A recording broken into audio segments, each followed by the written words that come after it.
రాజమండ్రి కాకినాడ మధ్య intercity express అయితే చేశారండి. ఇంటర్సిటీ ఎక్స్ప్రెస్ కాదు, ఇంటర్సిటీ ప్యాసింజర్. ఇదేంటంటే రెండు సిటీలని కలపడానికి రాజమండ్రి కాకినాడ మధ్య ప్యాసింజర్లు అయితే వేశారు. ఇది వారానికి ఒక రోజు ఉంటుంది. ప్రతి సోమవారం ఉదయం కాకినాడలో బయలుదేరుతుంది. తర్వాత రాజమండ్రిలో మంగళవారం ఉదయం 3 గంటలకు బయలుదేరి కాకినాడకి ఉదయం 5 గంటలకు అయితే చేరుకుంటుందండి. కాకినాడలో ఉదయం 6 గంటలకు బయలుదేరి రాజమండ్రికి 8 గంటలకు అయితే చేరుకుంటుంది. ఈ ట్రైన్ని కేవలం వారానికి 2 సార్లు వేయడం కాకుండా, వారానికి ఒక రోజు కాకుండా ప్రతిరోజు వేసేలాగా చేస్తే కనుక మన రాజమండ్రికి కూడా కాకినాడ మధ్య లోకల్ ట్రైన్ వెసులుబాటు ఉంటుంది. అండ్ ఇవే కాకుండా ఈ ట్రైన్ వల్ల టైమింగ్స్ కూడా చాలా మార్చాల్సి అయితే ఉంటుందండి. ఎందుకంటే ఆ టయానికి ఎవరో కూడా కాకినాడ నుంచి వచ్చే టయానికి అయితే పర్వాలేదు, బయట ఎవరో ఎక్కడ అడుగు ఉంటుంది. బట్ రాజమండ్రి నుంచి కాకినాడకి వెళ్ళే టైమింగ్ చూసుకుంటే కనుక ఆ టయానికి రాజమండ్రి నుంచి కాకినాడకి వెళ్ళే ప్యాసింజర్స్ అయితే ఎవరో ఉంటారండి. ఇది టైమింగ్స్ మార్చి కాకినాడ నుంచి ఉదయం 6 గంటల 15 నిమిషాలకు బయలుదేరిన ట్రైన్ రాజమండ్రికి వచ్చేసరికి 8 అవుతుంది కదా. ఈ ట్రైన్లో ఉదయం 10 గంటలకు తిరిగి ప్రయాణం కాకినాడకి పంపిస్తే కనుక ఒక 11:30, 12 ఆ టైంకి చేరుకుంటే మళ్ళీ ఈ ట్రైన్ రెగ్యులరైజేషన్ అలా కంటిన్యూస్గా 1 అవర్ గ్యాప్ తిరుగుతూ ఉంటే కనుక రాజమండ్రి కాకినాడ మధ్య కనెక్టివిటీ కూడా బాగా పెరుగుతుందండి. అండ్ ప్రజలకి వెసులుబాటు అవుతుంది. అండ్ ప్రయాణికులు కూడా అందరూ కూడా ట్రావెల్ చేయడానికి వెసులుబాటు ఉంది. భవిష్యత్తులో రాజమండ్రి కాకినాడ మధ్య జంట నగరాలు కూడా అవ్వే అవకాశాలు ఉన్నాయి. దీన్ని రైల్వే శాఖ కొంత ఆలోచిస్తారని కోరుకుంటున్నాను. గోదావరి పుష్కరాలకి మనకి రాజమండ్రికి 6వ నెంబర్ ప్లాట్ఫామ్ అయితే వేయడానికి అయితే గవర్నమెంట్ అయితే యోచిస్తుందండి. దానికి సంబంధించి అప్డేట్ అంటే మేజర్ వర్క్స్ అయితే ఏం జరగట్లేదు. కానీ ఒక అఫీషియల్ నోటిఫికేషన్ ఏంటంటే 2027 గోదావరి పుష్కరాలకల్లా ఇది డెవలప్ చేయాలని చెప్పి గవర్నమెంట్ రైల్వే శాఖ అయితే యోచిస్తుంది.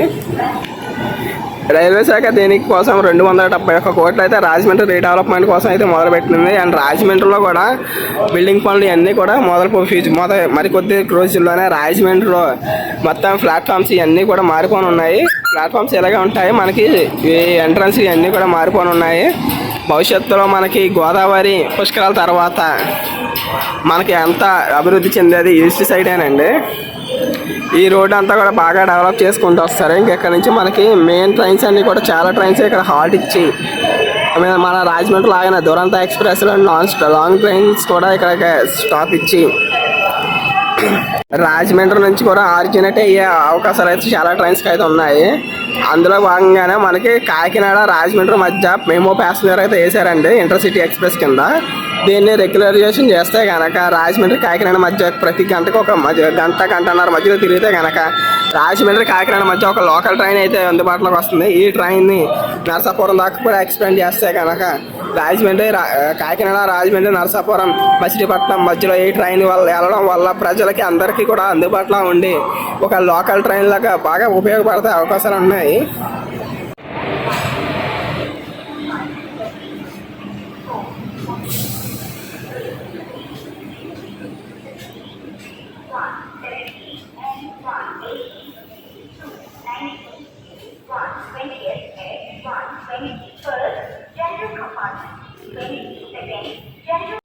రాజమండ్రి ప్లాట్ఫామ్ నెంబర్ 2 మీదకి అనౌన్స్మెంట్ లేని ఒక ట్రైన్ అయితే వచ్చిందండి. ఏంటో చూద్దాము.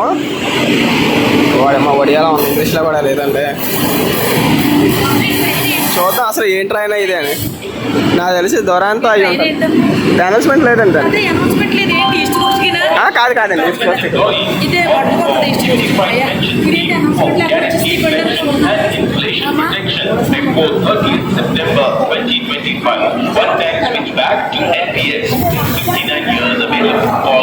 దీని మీద ఒడియాలో ఉంది. ఇది ఏం ట్రైన్ అన్ని హిందీలో కానీ ఒడియాలో కానీ ఉంది.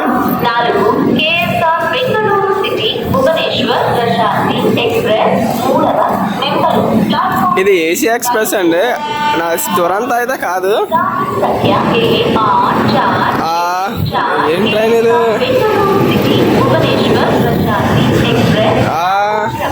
లేదా హౌరా నుంచి ఎక్కడికి వెళ్తుందా?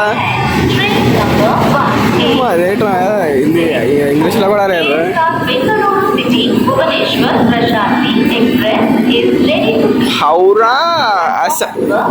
హౌరా బెంగళూరు అండి. దీనికి ఏసీ ఉన్నాయి అన్నీ. ఈ ట్రైన్ నేను ఒకసారి మీకు గూడూరు రైల్వే స్టేషన్ దగ్గర అయితే చూపించాను. ఆగిందండి. ఆగింది. ఈ ట్రైన్ గూడూరులో మళ్ళీ స్కిప్ కొట్టింది. తిరుపతిలో ఎక్కి ఉంటే సరిపోదును. బట్ మనం ఆ రోజు తిరుపతికి ఎక్కకుండా డైరెక్ట్ రేణిగుంట దాకా వచ్చేసాం కదా. రేణిగుంటలో లాగేది ఇది హౌరా బెంగళూరు. అప్పుడు బెంగళూరు నుంచి హౌరాకి వెళ్తుంది, ఇప్పుడు హౌరా నుంచి బెంగళూరుకి వెళ్తుంది.